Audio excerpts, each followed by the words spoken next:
Today in the News Digest, Ukrainian Magura V7 naval drones sank NATO's frigate in minutes. During naval drills, of course. Trump fails to form Hormuz coalition to transport oil from the Middle East, and surprisingly asks China for help. Shaun Penn chooses Kyiv over Oscar ceremony, meets Zelensky, and wins not only Oscar, but something of a greater value, maybe. Ukraine literally crushed NATO partners during naval exercises near the coast of Portugal, without them even being aware of the fact that they are all dead. Ukrainian Magura V7 naval drones were tasked to simulate the sinking of a NATO frigate during the NATO drills near the coast of Portugal. And that was exactly what they did, and nothing. No reaction followed from NATO frigate commanding officers. Then Magura did it again, and again, and again. After several simulated hits, NATO sailors wrote in the chat, "So are you going to attack us or not?" Not realizing they had already been attacked, many times, and are quite dead by now. To realize that was just as frustrating as it should be. Ukrainian naval drones operators commanded the Red Team and won all 5 combat scenarios. The exercises highlighted something very important. Unmanned naval systems, combined with Ukraine's real combat experience and operational planning, can pose a serious, if not deadly, challenge to traditional naval forces. What it also revealed, with a ruthless clarity, that NATO is not ready for the war in general, and moreover for this new type of warfare, UAV. And maybe those who say this are right. Today, it is not Ukraine that needs NATO, but it is exactly the other way around. Ukraine's defense forces struck Russian air defense systems and command posts.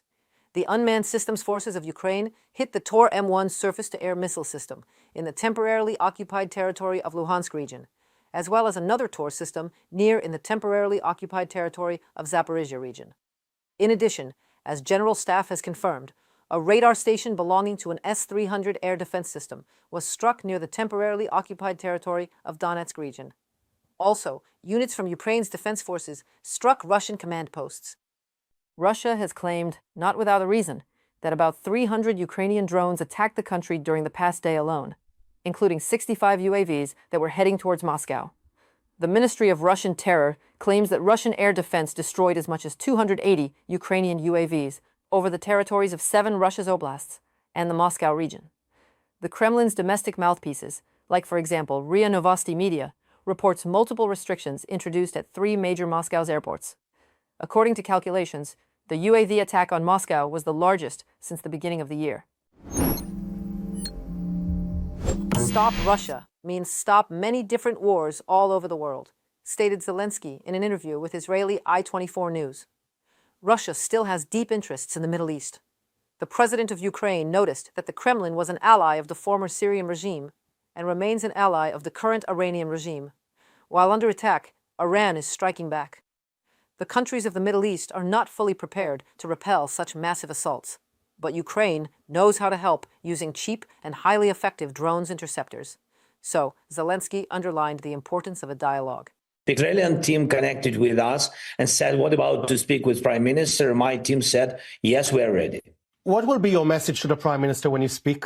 He has what I need, and I have what he needs. So I'm ready for this dialogue, I think, important dialogue. The United States is trying to form a new coalition of countries to resume oil exports.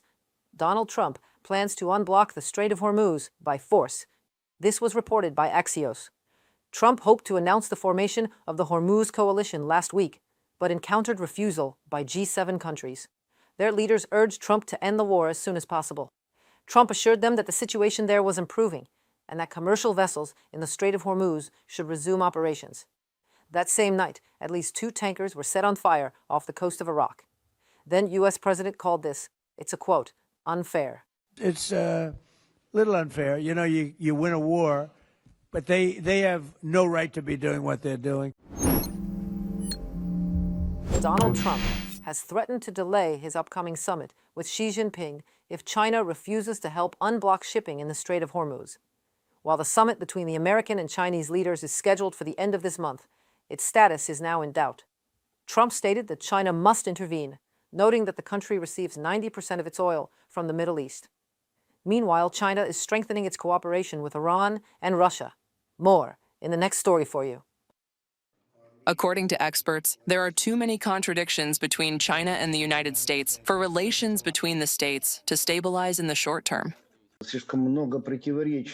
There are too many contradictions, and contradictions that cannot simply be resolved in the near future. They have accumulated between China and America. This concerns economic policy, and Trump in every way undermines the foundations of the world order, including the economic world order. China generally sees such actions as absolutely unfriendly anti-Chinese policy, even if these tariffs are directed not against China, but against other countries.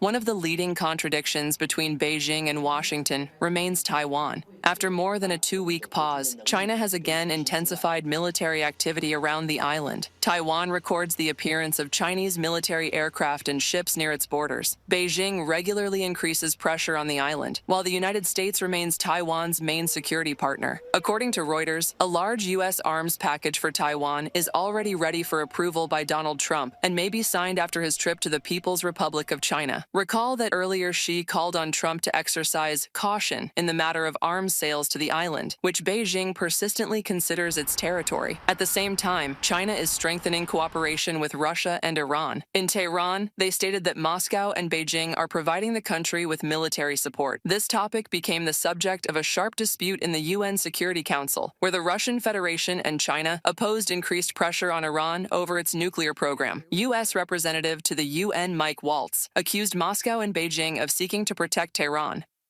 Both China and Russia did not want a functional sanctions committee because they want to protect their partner, Iran, and continue to maintain defense cooperation that is now once again prohibited. The UN provisions to be reimposed are not arbitrary, but instead narrowly scoped to address the threat posed by Iran's nuclear, missile, and conventional arms programs and Iran's ongoing support for terrorism. Mike Waltz, United States Ambassador to the United Nations, from a publication by Reuters. Experts note that against the backdrop of military cooperation, Russia's dependence on China is also increasing. According to Ukraine's Foreign Intelligence Service, Russia's Ministry of Industry and Trade has proposed postponing the requirement for mandatory use of domestic optical fiber until 2028. Until then, Russian cable manufacturers are allowed to use imported raw materials. Now Russia is forced to rely almost entirely on supplies from China. Thus, Beijing's influence on Moscow will continue to grow. Reported by Maria Zheluchenko, UATV News. Shaun Penn, after winning an Oscar as a Best Supporting Actor, arrives in Kiev, choosing the embattled country and meeting with the president of Ukraine over the Oscar-winning ceremony in Penn's name. While the American president destroys the White House for a ballroom and starts his wars of choice, there are American actors literally doing his presidential work for him. Shaun Penn arrives in Kiev by train, choosing air raid alerts, danger, and meeting with President Zelensky. As one of my mom's beloved characters of Penn, a retired, wealthy goth rock star, Cheyenne, in This Must Be the Place, said once, when told it's better late than never, Cheyenne dismisses this cliche with ease, saying, "That's not true. Late is late," says Cheyenne. Some people in America say Shaun Penn is late for the Oscars or that his absence is disrespectful. Perhaps Mr. Penn simply values different things than his critics do. Perhaps he chooses dignity over a fancy show. Perhaps he prioritizes the obligation of a people to defend their freedom over the vile betrayal of an ally. Maybe he respects the courage to stand up to a bully more than the submissive cowardice of deep concern that offers no real help. That's all for today's News Digest. Stay informed, stay sharp, and stay with Ukraine. Like this video, subscribe to the channel, and share your thoughts in the comments below.